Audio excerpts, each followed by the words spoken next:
On the road to San Diego, Cal and his sister Becky discuss the fact they're running away from home because Becky is 6 months pregnant and their parents didn't take it well. Becky is second-guessing their decision when she suddenly begins feeling sick, so Cal pulls over near a church to let her throw up. When they're about to leave, Becky says she hears the voice of a boy screaming for help in the tall grass. Cal decides to park the car by the church and the siblings talk back, learning that the boy has been stuck in the grass for days. At that moment, a book is seen on the side of the road and the voice of a woman is also heard in the grass telling the boy to stop shouting. Judging by the volume of the voice, Cal assumes the boy is near the road and decides to go into the grass to help. Becky follows him while she tries to call 911, but then she loses reception as she goes deeper. When she puts her phone down, Becky realizes she lost Cal in the grass. She begins speaking loudly to locate her brother and suggests they head back to the car because something doesn't seem right. First they need to reunite, so Becky loudly recites an old naughty rhyme, but this makes Cal confused. At first her voice is coming from his right, then suddenly her voice is coming from his left. Next they agree to jump to figure out each other's location. On the first jump they see each other, but on the second jump they suddenly much farther away even if they didn't walk. After the jump, Becky falls into the mud, and a panicking Cal decides to run toward her to help. Now it's Cal who falls into the mud and he's shocked to find a dead dog named Freddy with flies hovering all over him. Apparently he's been here for a while. Hours pass with the siblings unable to find each other or the exit, and as the sun goes down, they accept they're stuck in the grass field. Becky tries calling her brother again, but she gets really tired so she sits to wait for Cal to find her first. Suddenly a creepy figure appears among the grass, but it turns out to be just a man named Ross, who offers his help to take her out of the field. He explains he's found a way out but hasn't left yet because he is looking for his wife and son, whose voice the siblings heard early. Becky is wary of him, but she has no other choice but to accept his help, so they go looking for Cal together. Some more time passes, and Cal keeps calling for Becky to no avail. As he sits there disappointed, something suddenly startles him. It's Tobin, the boy that had been calling for help earlier. He consoles Cal and says it's easier to find things once they're dead. Weirded out, Cal asks if Tobin was the one who lured them into the field, but Tobin says he and his family went in because they heard a man calling for help too and he has no idea how long they've been here for. Tobin says that his sister will be dead soon, and Cal wonders how the boy knows Becky is his sister. Tobin replies that the rock told him the truth. Apparently it's the rock that teaches you how to hear the grass and that's how you get to know about things. Then Tobin beings guiding Cal to Becky. Meanwhile Ross and Becky talk about her baby, and Ross guesses that the father of the baby isn't with her. As they walk, Becky finds medicine bottles and scissors on the ground, not understanding how they got there. When she looks again, she discovers Ross isn't there anymore. She begins calling for him to no avail, so she changes to calling California as she looks around for any signs. Something suddenly grabs her and takes her into the grass. Back to Tobin, he takes Cal to a small area with no grass with a mysterious giant rock in the middle of it. Tobin urges Cal to touch it, but when Cal comes closer, he hears whispers of what seem to be tribal chants. Right before Cal touches it, Becky is heard screaming, and Cal immediately runs in the direction of her voice, ignoring Tobin warning him to not get in there. Suddenly the day changes to a clear day, showing a truck stopping at a gas station on the same road as the church. This is Becky's ex Travis, who has come to look for the siblings. Since he finds nothing at the train station, Travis continues his journey and finds Becky and Cal's car parked by the church. When he looks inside the car, he sees bugs and dust, indicating the vehicle has been there for weeks. Travis begins calling their names and looking for them, but there's no response. Next he enters the church, but it's empty too.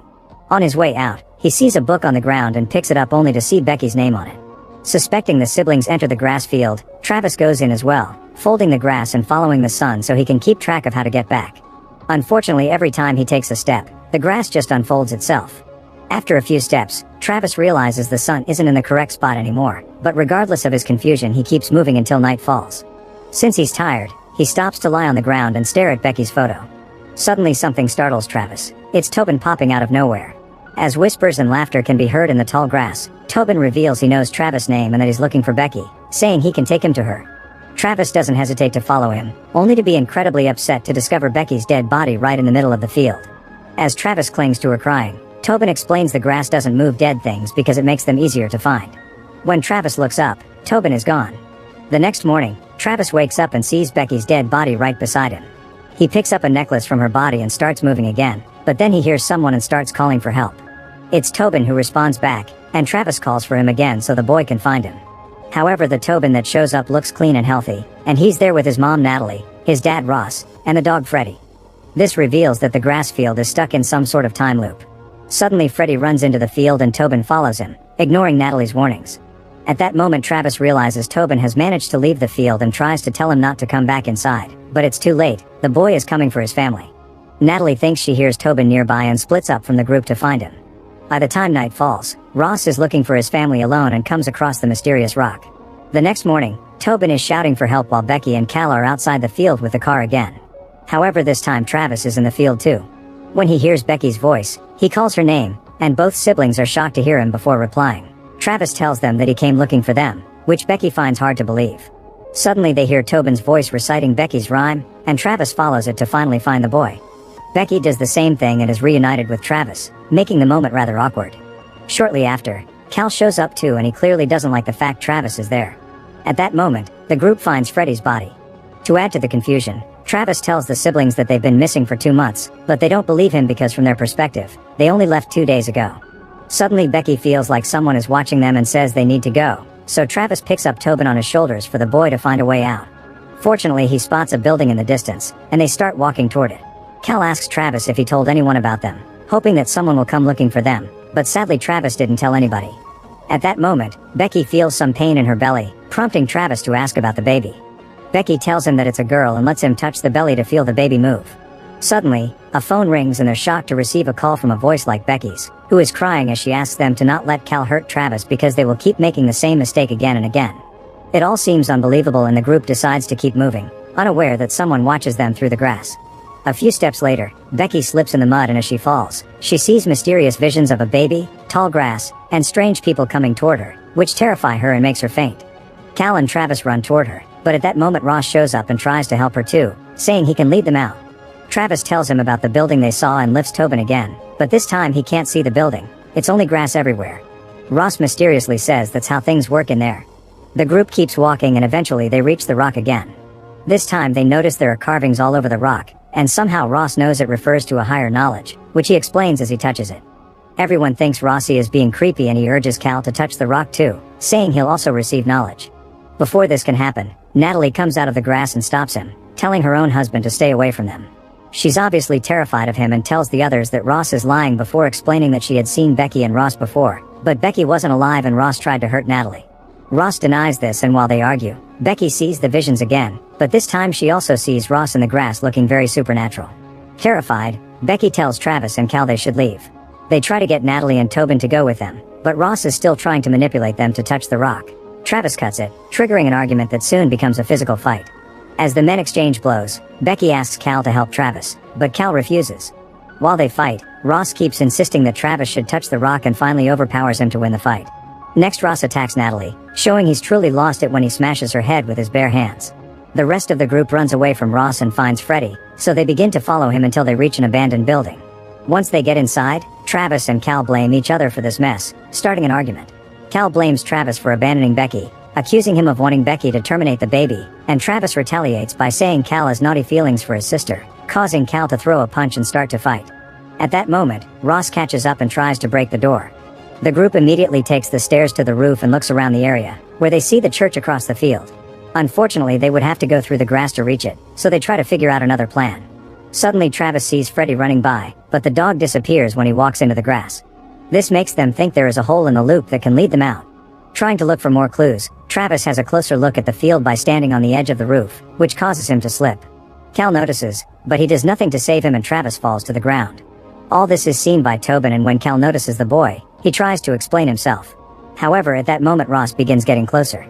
The group runs again, but Becky asks about Travis, refusing to leave without him. When Cal can't provide an answer, Becky gets suspicious that he did something to Travis and she walks away from her brother. Cal tries to follow her, but Ross suddenly catches him, revealing he knows the truth about the Travis incident. Cal tries to escape, but Ross doesn't let him go and holds him to the ground as he struggles for his life. At that moment, many bodies appear in the field of grass. Travis turns out to be alive, and he gets up to look for Becky again. He yells for her name and she answers, but they can't see each other. Giving up, they both lie in the grass and talk about their child again, so Travis says he's happy Becky's decision to keep the baby. However, Becky confesses that she wasn't going to keep the child and that's why they were going to San Diego. There was a family there who wanted the kid. Upset, Travis swears he will find a way out. Suddenly Ross shows up and attacks Becky. In the struggle, Becky manages to grab the scissors that she found on the ground, but Ross quickly disarms her. Then he brings her down to the dirt, intending to take advantage of her, but this gives Becky the chance to grab the scissors again and stab Ross in the eye. As it starts to rain, Becky runs as fast as possible, only to freak out when she notices there are dozens of grass people coming to her from all sides. These weirdos grab her and pull her into the grass. Moments later, Becky finds herself lying in the mud in front of the rock. She pulls her phone out and makes a call, which turns out to be the one they heard earlier about not letting Cal hurt Travis. Suddenly the grass people come back and surround Becky as she screams in pain because her body has decided to deliver the baby. The visions come again and this birth matches the drawings on the rock. After lots of pushing, Becky hears the baby crying, but she can't see her. Suddenly the ground shakes and opens into a giant ditch between the rock and her. Becky stands on the edge and looks inside, where she sees many people clinging to the branches of an old tree while trying to come out. Becky screams and moves back before exhaustion takes over her and she passes out. Moments later she opens her eyes and asks about the baby. Shockingly, it's Cal who answers as he calms her down and gives her some water. He also holds a baby and shows it to her, making Becky relieved. As she closes her eyes again, Cal begins feeding her, and Becky is so hungry she takes it all. Cal says it's grass and seeds, but Becky thinks it tastes like something else, and she freaks out when she realizes she's eating human flesh and that Cal is actually Ross. Meanwhile, Travis is badly injured, yet he keeps searching for Becky. Eventually he finds her alone on the ground, and when Becky asks about the baby, Travis touches her belly and realizes the baby is gone. As he cries in grief, Tobin reappears and tells him that Ross killed everyone. He also explains Ross is never going to stop and that he will kill them over and over again. A terrified Tobin starts to cry, so Travis hugs him and says he won't let anybody hurt him. Afterward, Travis shouts and asks Ross if he wants to kill him. Ross immediately appears from the grass and attacks Travis, trying to kill him while ignoring Tobin's pleas to stop. Ross attacks Travis with a bone and makes him fall defeated before going after his son. Tobin tries to run, but Ross catches him and tries to force him to touch the rock. Suddenly Becky gets up and hits Ross from the back, causing him to drop Tobin as Becky falls again. At that moment Travis stands up too and attacks Ross, hitting his head against the rock and finally killing him by tying some grass around his neck. Then Travis goes to Becky and holds her as he cries. Not knowing what else to do, Travis approaches the rock as Tobin warns him that if he touches it he wouldn't be able to leave. Travis ignores him and touches it anyway, which makes him feel weird. Suddenly a red light emerges from the rock and spreads all across the field, almost as if cleansing the area. Travis now looks creepy like Ross used to, making Tobin afraid. The boy starts to run away, but Travis stops him, asking him to come with him. Ross hadn't been lying, the rock did give Travis knowledge of the grass field. He takes Tobin near the entrance and asks him to go out to warn Becky and Cal so they won't come inside the field again. Hopefully this will destroy the loop. Then he gives Tobin Becky's necklace and pushes him out of the field. In the blink of an eye, Tobin appears in the attic of the church. He opens the door and makes his way outside, where he sees Becky and Cal's car standing on the road. They are about to enter the field because they heard someone calling for help, but Tobin runs to them and stops them. It looks pretty weird because it's his own voice that comes from the grass as well, and a confused Cal begins approaching the grass. Tobin keeps begging to Becky to stop him and to prove his story. He reveals the necklace Travis gave him. Becky is shocked as she compares it to her own necklace, and when Tobin mentions Travis' name, it's finally enough for Becky to go to stop her brother. Afterward, Becky convinces Cal to leave, and they take Tobin in the car with them. However, instead of going to San Diego, Becky asks him to go back because she's decided to keep the baby. In the field, Travis hears Becky's words and is happy with this change, so he lays down and lets the grass cover him. Make sure to subscribe and turn on notifications so you can watch more videos like this. Thanks for watching.